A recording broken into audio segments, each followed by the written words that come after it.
Deməli, uşaqlar, bugünkü dərsimiz 1900-1913-cü ilin aqrar qanunlarıdır. Belə bir cədvəl əsasında dərsi baxış eləyirik. Dövlət kəndləri və sahibkar kəndləri. Kəndlər iki əsas böyük qrupa bölünürdü. Dövlət və sahibkar kəndləri. Müqayisə baxımından sahibkar kəndləri sayca az idi. Dövlətin kəndisi daha çox idi. 19-cu əsrin birinci yarısında sahibkar kəndlərinin vəziyyəti çox ağır idi. Və ona görə də kəndlilər demək olar ki, müstəmləkə rejimindən, komendant idarə üsulundan narazı olduqları üçün Rusiya məcbur olub Azərbaycanda islahatlar keçirtdi. Yəni müstəmləkə rejimini qismən yumşaltdı. Amma ümumilikdə Rusiya nə edirsə, hamısı öz müstəmləkəçilik rejimini möhkəmləndirmək üçün eləyir. Dövlət və sahibkar kəndlər. Birinci dövlət kəndləri üçün görək nəsə eləyibmi? Dövlət kəndləri üçün 3 dənə addım atacağım. 1853-cü ildə kəndlərin bir yerdən başqa yerə köçməsini qadağan edib. Söhbət dövlət kəndlərindən gedir. 1900-cü ildə Cənubi Qafqaz dövlət kəndlərinin torpaq quruluşu haqqında qanun. Bu quruluşu yadınızda saxlayın ki, quruluş nə ilə bağlıdır? Nəsillə bağlıdır. İnsan quruluşu onun nəsillə bağlıdır. Cənubi Qafqaz dövlət kəndlərinin torpaq quruluşu haqqında qanun dövlət kəndlərinin torpaqdan nəsli istifadə hüququ verilməsidir. Yəni bu qanunun mahiyyəti budur. Amma həll edilmədi. 1903-cü ildə isə dövlət kəndlərinin, yəni verilən qərar 1903-cü ildə hansı torpaqlardan istifadə edəcəklərsə onun sərhədləri təyin olundu. Çəmən, meşə, otlaqdan onlara da pay torpağı veriləcək. Gəlirik sahibkar kəndlərinə. Sahibkar kəndlər üçün 3 dənə böyük addım atılıb. 1847, 70, 1912, 13. 47-də öyrənmişdik ki, kəndli asılıdır, 5 desiyatin torpağı var, üstündə polis məhkəmə hüququ var. Sonra məhsulun 1/10, 5/1, 3/1-ni verirdi vergi kimi, pulla çöpbaşı vergisi ödəyirdi, biyara və əvrəzə gedirdi. 70-də eşitdik ki, biyar əvrəz ləğv olundu, yarandı müvəqqəti mükəlləfiyyət. Kəndli uca azaddır, asılı deyil. Və 5 desiyatindən artıq olsa kəsiləcək, əksik olsa verilməyəcək. Dövlət də kəndli torpağını ala bilər. Torpağını kəndli ala bilər. Amma ala bilmədi. Niyə? Çünki pul yox idi. Pulu olmadığı üçün kəndlər bu torpaqları ala bilmədi. Bəs kimlər aldı bu torpağı? Varlılar yarandı, qol, çomaq sinfi. 70-də. Keçirəm 1912-13-ə. 12-13-cü il aqrar qanunları isə kəndli məcbur azad oldu. Da istəyərəkdən yox, məcbur. Məcbur torpağını satın alacaq. Dövlət onun üçün 20 illik kredit ayıracaq. Rusiya bunun özündə, Rusiyada bu. 1861-ci ildə qəbul olunmuşdu. Və orada 49 illik kredit var idi. Burada isə 1912-13-dədir 20 illik kredit dövlət kəndli üçün ayırırdı. Yəni 47-də görəm kəndli asılıdır. 70-də deyir ki, kəndli azaddır. 1912-13-də deyir ki, məcbur azaddır. Burada biyar var. Burada biyar yoxdur, müvəqqəti mükəlləfiyyət var. Burada müvəqqəti mükəlləfiyyət də ləğv olunub, hər özü üçün işləyir. 5 desiyyətim var. Azı çoxu məsələsi var. Çoxu kəsilir, azı verilmir. Burada isə hərənin öz torpağı var. 1912-13-cü il qanunu sahibkar kəndisinə aid olundu. Kəndli məcbur azad oldu. 20 illik 6%-lə kredit ödəyəcək. Çəmən, meşə, otlaq sata bilməz. İstifadə eləyə bilərdi, amma sata bilməz. Bağa görə pul ödəmir. Yararsız torpaqlar kəndlilərə pulsuz verilir, amma sonra ona görə vergi alınırdı. Su arxları mülkədarın idi. Mən gedib torpaq almışam. Həmin torpaqdan, aldığım torpaqdan həmin mülkədarın su kanalı keçirsə, o icazə verirsə istifadə edəcəm, verməsə yox. Və Dağıstan, Dərbənd, Zaqatalaya da aid edildi. Çünki biz 1863-cü il Lusiyanın işləndə eşitdik ki, Zaqatalaya 1912-13-ə qədər heç bir qanun şamil olunmadı. 1912-13-də isə aid olundu. Növbəti bir hissə isə tətillərdir.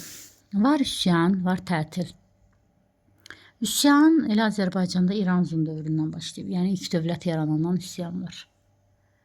Etiraz, cəmaət ayağa qalxır, haykışqırıq eləyir. Tətil isə 19-cu əsrin ikinci yarısından 70-ci illərindən başlayıb ilk dəfə olaraq və dinc nümayişdə iş yerini müvəqqəti bağlayıb işə getməməkdir. İlk tətil olacaq 19-cu əsrin 70-ci illərində. Harda?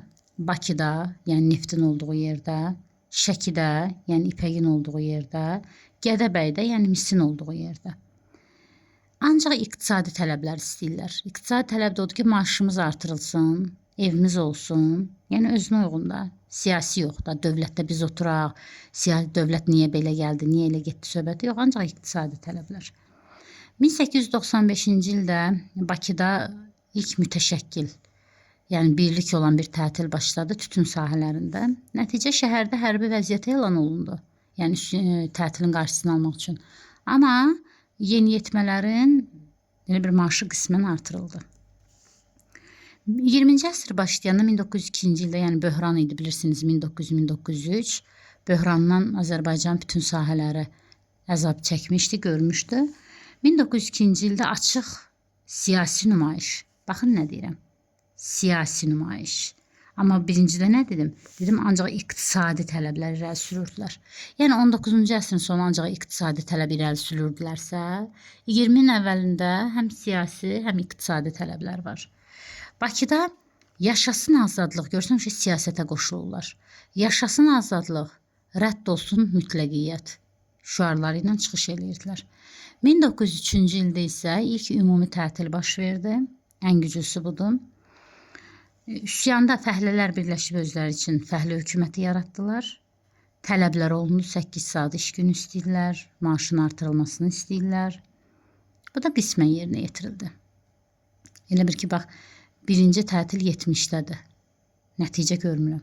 İkinci tətil 95-dədir. Yeniyetmələrin maaşı artdı. 20-ci əsrdə, birinci 1902-dədir. Nəticə görmürəm. İkincisi 1903-dədir, nəticəsi qismən yerini, yəni ikincilərdə nəsə bir nəticə var, qismən də olsa. 1904-cü ilin dekabrında neft fəhlələri etiraz elədi. Neft fəhlələrinin etiraz eləməsi, təbii ki, bu Rusun itkisi deməkdir. Çünki neft axıb gedirdi, fəhlələri güzəştə olunmasaydı. Ona görə də tətil komitələri yaradıldı. İlk dəfə sənayeçilərlə fəhlələr arasında bir razılığa gəlindi. Yəni əslində sənayeçi bilirsiniz ki, zavodun sahibləri fəhlələri heç adam yerinə qoymurdu. İlk dəfə olaraq sənayeçilərlə fəhlələr razılığa gəldi. Tutaq ki, biz eşitirik 1846-cı il reskriptində ilk dəfə olaraq çarla sosial təbəqə bir araya gəldi. Yəni bəylər. Və yaxud deyirəm ki, 1847-ci ildə bəylə kəndli münasibəti yoluna qoyuldu ilk dəfə olaraq.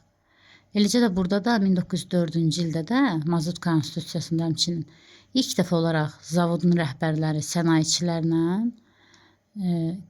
fəhlələrin arasında bir danışıq keçdi. Həmin danışıq da adlanır Mazut Konstitusiyası və onların bütün istəkləri yerinə yetirildi. Da qismən izadı yox. 9 saat iş günü, maaşı artırıldı. Ayda bir dəfə, ildə bir dəfə məzuniyyət verildi. Cənubi Azərbaycandan Şimali Azərbaycana işləməyə dalcan gələn fəhlələrlə, yəni yerli fəhlələr arasında bərabərlik yaradıldı. 1905-ci ilin yanvarında da, əgər 4 dekabr neftədirsə, 5-in yanvarında da digər mexaniki sahələrdə, misdə, tütündə, ipəkdə, toxuculuqda və s. digərində də müəyyən addımlar atıldı. Azərbaycan fəhlələrinə güzəştlərin olunması istər Rusiyada, istər Cənubi Azərbaycan, İranda etirazlara səbəb oldu. Niyə? Onların da fəhlələri bizim fəhlələr kimi güzəştlər istədi. Məsələn, Rusiyada 1905-7-ci ildə inqilab başladı, ilk inqilab idi. İranda da 1905-11 məşrut hərəkatı başladı.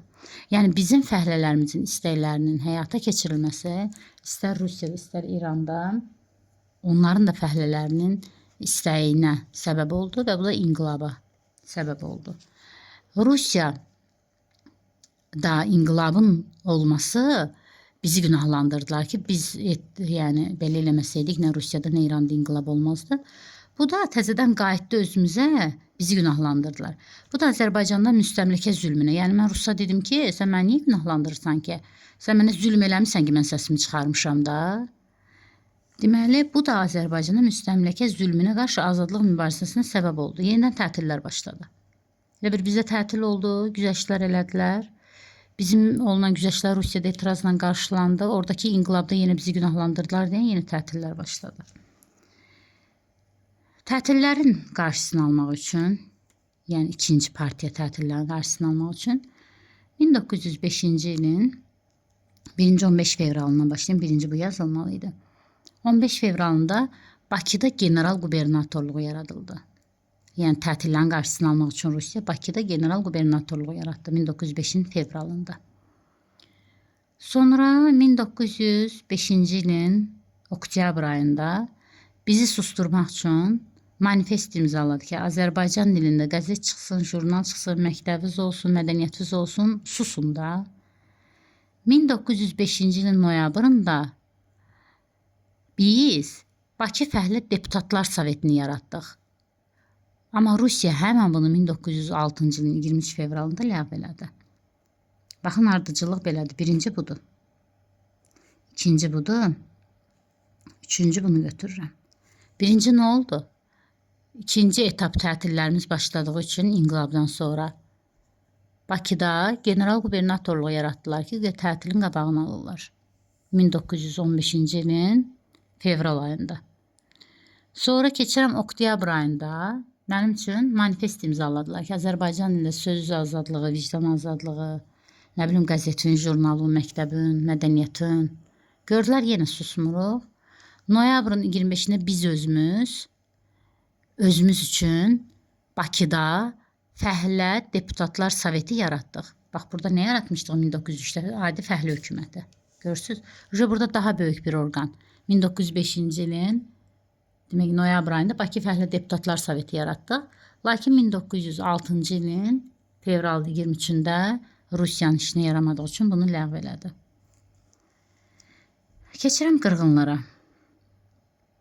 Ermənilərin əlindən bizə qarşı qırğın törətdilər. Həmin qırğınlar 1905-6-da başlayıb 1918-ci ildə də lap da belə qabarıq şəkildə. Əslində 1905-dən başlayaraq hər il üçün biz erməni terrorunu, Rusun zülmünü görmüş oluruq. Tutaq bizə deyər ki, 20-nin əvvəllərindən 20-nin ortası, 20-nin ortasından 20-nin sonuna oxşar cəhət erməni vəhşiliyi, erməni vandalizmi. Ermənilərlə başladılar bizdə qırğın törətməyə. Qırğını törətmək üçün Qafqaz canişinliyini bərpa elədilər. Sizin yadınızda 1844-83-cü ildə Qafqaz canişinliyi yaranmışdı. Niyə? Rusun maraqlarına görə. Nə idi marağı? Bəylə kəndini barışdırsın. İnzibati bölgədə də düzəliş eləsin. Yenə də həmin şey. 1905-ci ildən başda 1917-yə kimi mövcud olub, Qafqaz canişinliyi təzədən bərpa olundu. Niyə? Rəhbər də özü də yenə də Varantsov, Daşkov, o birində də Varantsov idi, bunda da. Bu dəfə yenə də Rusun maraqlarını həyata keçirmək üçün, qırğın üçün. Harada qırğınlar törədildi? Naxçıvan, Qarabağ, Xankəndi, Şuşa, Zəngəzur, Qarabağda, İrəvan, həmişə erməninin diqqəti harda olub? Ələxüsusda Bakıda. Məsələn, Naxçıvanın Cəhri kəndində bir ailənin yerinə yeksan elədilər. Eləcə də İrəvanda davam elədi bu qırğın. Niyə? Çünki Naxçıvanda istəklərini tam həyata keçirə bilmədilər, keçdilər İrəvana. Hətta İrəvanın qırğını haqqında ABŞ qəzetləri də yazırdı. Cəbrayılın Qacar kəndində 400 ermənini bizimkilər məhv elədi. Şuşada 1905-in avqustunda bizimkilər qalibdir. 1906-nın iyulunda onlar qalibdir. Biz qalib gəldik ona görə ki, bizə burjuaziyamız, ziyalılarımız həm maddi, mənəvi baxımdan kömək elədilər. Şuşada qalib gəldik.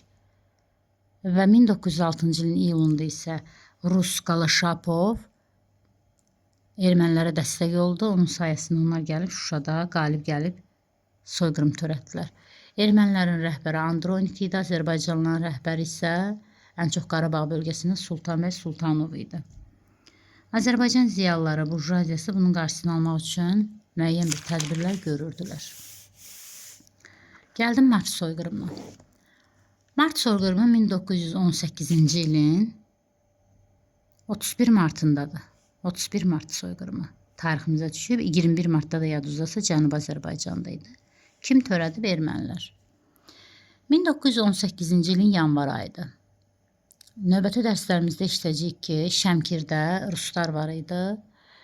Rəsulzadənin rəhbərliyi altında Şəmkirdə Rus polkunu, yəni Rus qoşunu Azərbaycanlılar tərk silah elədi. Yəni silahlarını əllərindən aldı. Onda gələn dərsdə işləyəcəksiniz niyə? Səbəbi var idi. 1918-ci ilin fevral ayında müsəlmanların generalı olan Talışinskini həbs elədi ruslar. Biz ayağa qalxmaq istədik, ziyalılar qoymadı ki, səbirli olun. 1918-ci ilin mart ayıdır, Muğanda, Kürnən Arazın qovuşduğu bir yerdə Hacı Zeynalabdin Tağıyevin oğlunun yas mərasimidir. Yevelina gəmisində olan hərbiçilərimiz yas mərasiminə gedirlər. Gəminin yerindən tərpəndiyini görən Rus matrosları başlayırlar ateş açmağa. Yevelina gəmisinə. Bundan əlavə də İçəri şəhərdə də ermənilər 1918-ci ilin martın 30-dan 31-nə keçən gecə hazırlamış plandı təbii ki bu. İçəri şəhərdə millət ateşə tutdular gecə vaxtı. Haranı? Səhərə yaxın. Kaspi qəzetini, Təzə Pir məscidini, sonra Tağıyevin teatrı var idi, oranı, İsmailiyyə bin Nağıyevin oğlu İsmailin şərəfinə tikdirdiyi İsmailiyyə binası var idi, oraları. Haradakı adam çoxdur, oraları başladılar ateşə tutmağa. Sovetin rəqibi kimdir? Nə istəyir Sovet? Bax, niyə belə bir addım atır? Sovet Azərbaycanda möhkəmlənmək istəyir. Ona iki böyük qüvvə mane olur. Biri Bakı Şəhər Dumasının rəhbəri olan Fətəlixan Xoyski idi. Biri də Müsavat Partiyasının rəhbəri olan Məmməd Əmin Rəsulzadədir. Rəsulzadəyə güc yetmir, bacarmaq çətindir. Amma Xoyskiyə nəsə eləmək olar, şər atmaq olar, böhtan atmaq olar. Biz bilirik ki, Bakı Şəhər Duması 1878-ci ildə yaranıb da, yadınızdadırsa, şəhər islahatına əsasən özü rəhbəri Rus olurdu. Deyirdilər ki, Azərbaycanlılar hüquqşünaslığı qurtarmayıb deyən onlar rəhbər ola bilməz. Ona görə də rəhbər tərkibi də 50-50-yə müsəlmandan xristiyan olurdu. Və orada qanun verilmişdi ki, Bakı Şəhər Duması şəhərdəki bütün məsuliyyəti öz üstünə götürür. Müstəqil siyasət yürüdəcək. Yəni, yanğındır, ticarətdir, təhsildir, səhiyyədir, nə baş verirsə, hamısının cavabdehi Bakı Şəhər Dumasıdır. Bunu bilirdik. Gəlirik 1918-ci ilə. Bakıda Şamyan, artıq 1918-də Bakı Şəhər Dumasının rəhbəri gedib hüquqşünaslığı oxuyub gələn Fətəlixan Xoyskidir. Bakıda Şamyan, Qubada Əmirov,